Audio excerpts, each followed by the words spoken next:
Stan, good to see you, buddy. You too, man. You too. There are a few films this year at the Toronto Film Festival that have been on everybody's radar. I know there's been just a lot of excitement around, and one was certainly I, Tonya. I got a chance to see it last night. For those that don't know, it is the story of Tonya Harding and Jeff Gillooly and Nancy Kerrigan, that insanity that happened, 20 plus years ago? Yeah, it was 93 or 94, or something like that, yeah. So talk to me a little bit about when you heard about the project, your awareness of the true story and Well, I've always been a very avid sort of 30 for 30 fan, so I was actually, I think I had seen the 30 for 30 that was really good with her, Price of Gold, and then it was around maybe a year ago, around this time, that the script came my way. And I don't know if anybody really realizes it's I, Tonya, because it's after I, Claudius. Right. But you probably did. I've read a book or two. Yeah, exactly. But it made, it was so from the title, you kind of... There's a take on it. It's not a straight ahead.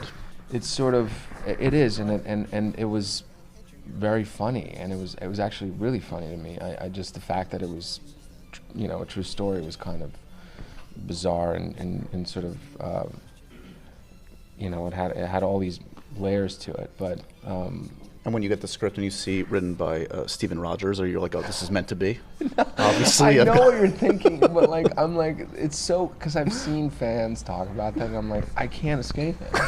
I'm either playing a character named Chris, or it's something written by Stephen Rogers. You're not asking your agents, find me the next great script by Nick Fury. I'm sure he's got something in the hopper. Yeah, exactly. I wouldn't be, I should just use that as an alias or something. You should. When you check at the hotels, work. Yeah. But yeah, very strange. So talk to me a little bit about, the two lead performances are exceptionally yours and Margot's, and truly transformational. We've never seen you as this kind of guy before. Jeff has quite a look, you could say, in terms of wardrobe, in terms of facial hair. Yeah. Does that do 90% of the job? Does that help you a bit? Well, I'm telling. Have you had a mustache? No, have you ever worn a mustache? Only for 20 seconds, in front of the mirror, and then I shave it off. A mustache in 2016, which is when I had it, was definitely entertaining, to say the least. Like when you go to Whole Foods, and actually at Whole Foods you're kind of accepted because you're like there buying organic food. But anyway, he passes a hipster a little bit. Yeah, exactly. Yeah. Like I was like, do I start dressing? Do I try to make it work for myself? But we were kind of trying to bring it back. Actually, the the real Jeff emailed me a picture of myself that I had posted on Instagram, and he was like, you know what? You may actually make the Gillooly stash look cool or something. So I was like, all right. If I got his approval, then I'm good. What did friends and family make of it? Did it affect your personal life? Walking around for months with that kind of stash? Well, yeah, it was an isolating experience. It was an isolating time in my life. But I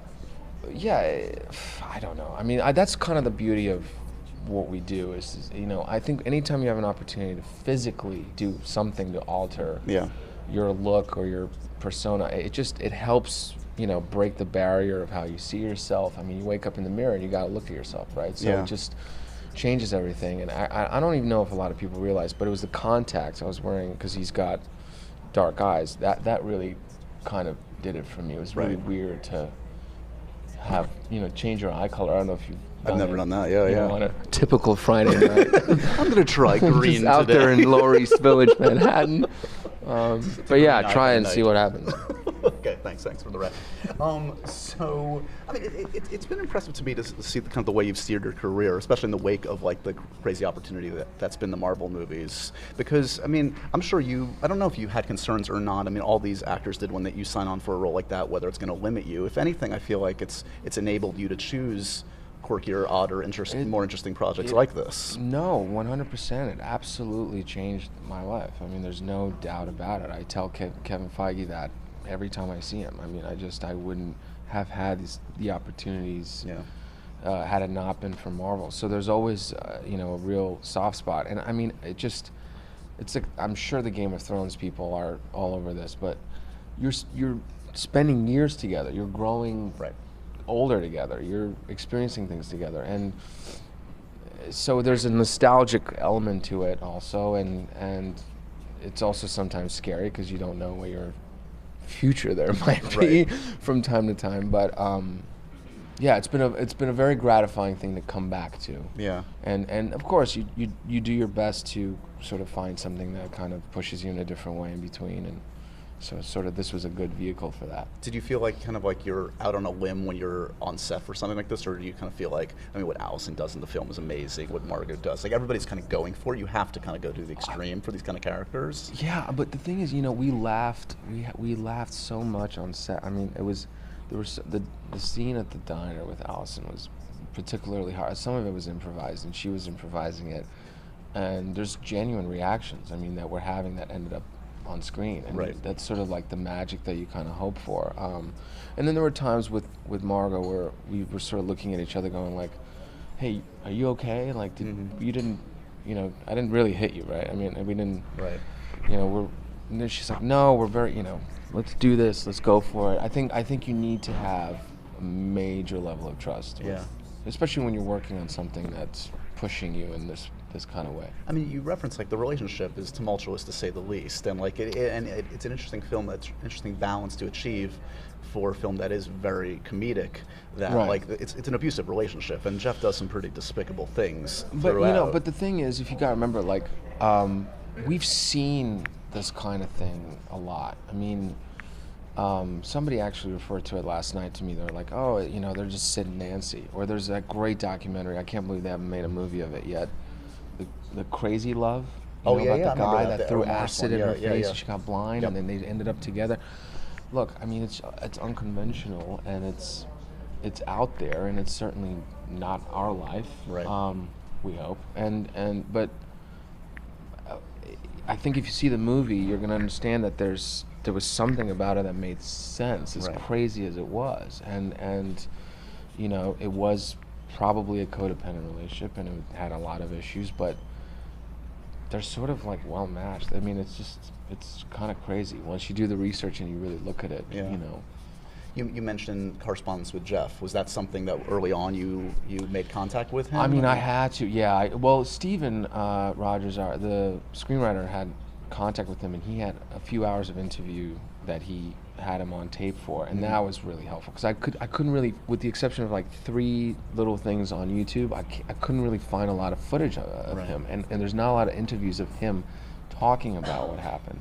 There are out there if you really look for them, but you know, except for Steven had this one-on-one, and I listened to that over and over again. I listened to it over and over again, and then finally I was like, listen, I'm going to call him. I feel like I should meet him, because I think, you know, if you're playing someone that lived or existed, regardless of the situation, you gotta at least try. You have to know, because you feel that responsibility for them. So yeah, we sat down, and it was the biggest takeaway. Was there one helpful thing about just watching him or hearing from him? Yeah, no, multiple things. I mean, multiple things. I think, you know, nothing's ever really what you think. That's just one. You know, you read a lot of stuff. You see things online. You know, you see pictures, you see videos, and you know how it is. People are never exactly the way you think. I mean, you know, in the moment when they feel comfortable and they reveal themselves to you, like all of us, I think, in our comfortable environments, there's another piece there, you know, that's honest, and we don't. And so, yeah, I felt like I got to know him a little bit, and you know, that was the least I could do. But that was my job. You mentioned when you sat down, you've been spending a lot of time in Atlanta. So how's it been going? Obviously, 2 films back to back that are the most ambitious probably films maybe ever made. Who knows? At least, has it felt like a different kind of a thing? I mean, Civil War, the films you've done have been epic in nature, but does this feel like a whole different level? Yeah, I mean, I think it certainly is the biggest culmination of anything and everything that they've done so far. I mean, you know, it's just going to be bigger and crazier than anything. I mean, the footage that I saw at the Disney D23 was just mind-blowing.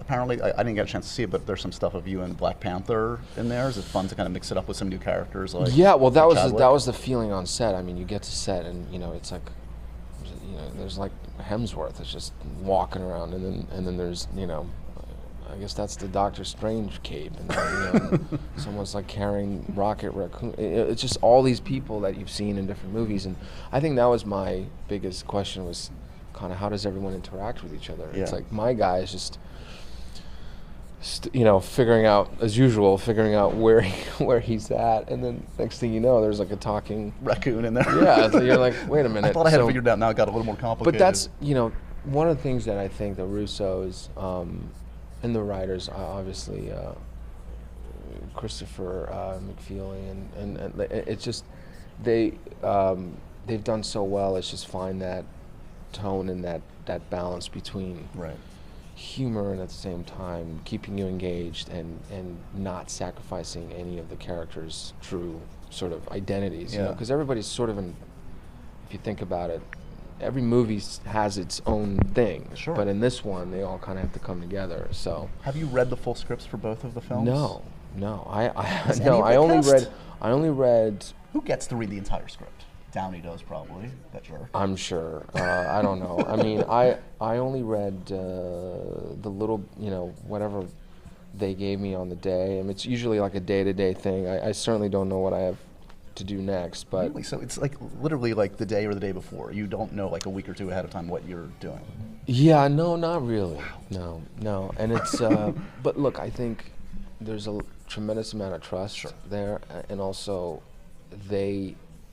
I mean, especially with the Russos, I feel like we kind of grew together. I mean, that was definitely the case for me since they came in the last two movies, and so I feel like they can kind of guess my next move, and I can almost sort of guess like a little bit of the next move with them, and so it's not like I'm going to turn up on the day and not know what the hell I'm doing, That's one of the good things about kind of working with the same people over and over again. And without revealing anything, because I know we've got a long way to go, are you surprised, excited by sort of like the arc for Bucky and for Cap? I mean, it seems like a lot of people like me and conjecture is that like at some point that shield is gonna maybe change hands. It's just speculation, man. I mean, there's no. If I was a betting man, should I put my money on you holding that shield at some point? I honestly have no idea. Like, I really don't know what I would say to somebody who would ask me that question. Like, I just asked you. But I know, but your money is still, I don't know if. I don't know. If you did know, would you say, I don't know? We just got to all survive this war, first of all. And sometimes it's questionable, And what's coming up after? I feel a lot like that Jon Snow character. You remember Battle of the Bastards? Sebastian Stan knows nothing? Battle of the Bastards, first of all, was one of the best episodes. I've never watched Game of Thrones. Oh my God, what are you talking? Can we still go back to the? How are you making it this far? I know. Would you watch it again with me? Like no, start from the beginning? Would love to, but you have to have interviewed them, right? Yeah, I mean, and it's embarrassing and it's horrible. What do they do? And look at me. Of course, I should have watched Game of Thrones. No, it's so. It's so crazy that it's just changed so much of I feel like storytelling. But for anyone that knows out there, when there's that shot of Jon Snow from the back as the horses are charging at him and he's just standing there, that's kind of how I feel when I say sometimes. I'm like, will I make the stampede or not? And do you know what's coming up after you're done with this last bit of epicness on I'm not Marvel? Sure. We're there's this one project that's kind of very close to my heart that I'd love to see happen, but it's still in the midst of coming together, and hopefully it'll be here. It would be in Canada, which is excellent. Wouldn't be too bad. Excellent. Well, keep doing weird, quirky stuff like I do. It's a great piece of work, man. As always, good to see you. I appreciate it. I'm glad you were.